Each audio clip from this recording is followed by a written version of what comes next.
No it was I think. அவர் வந்து நாள் பூரா சேது ஒன்லி ஒரு நாளைக்கு ஒரு he'll only have ஒரே ஒரு சாத்துக்குடி juice or something like that. And he said he will just remain like that because he wanted to get into one particular kind of இது. Today, are you a guy who will do those kinds of things? If required, I'll try. இந்த படத்துக்கு like for example sir, யாராலும் கபடி விளையாடி முடிச்சதுக்கு அப்புறம் ஒரு 11-12 மணிக்கு நம்ம நைட் சாப்பிடுவோம் கிரவுண்ட்லயே உட்காந்து கை கழுவாம எல்லாரும். பசங்க வந்து பரோட்டாவும் ஹல்வாவும் சாப்பிடுவாங்க. நானும் அவ்வளோ நேரம் ஆடி இருப்பேன். ஆனால் நான் வெயிட் கம்மி பண்ணணுன்றதுனால வெறும் ஒரு salad, little bit of chicken அந்த மாதிரி.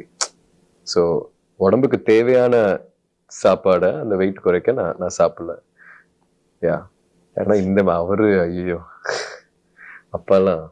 குறைந்த விலை நிறைந்த தரம், தங்கள் தேவைகள் அனைத்தும் ஒரே இடத்தில். ஜெயச்சந்திரன்.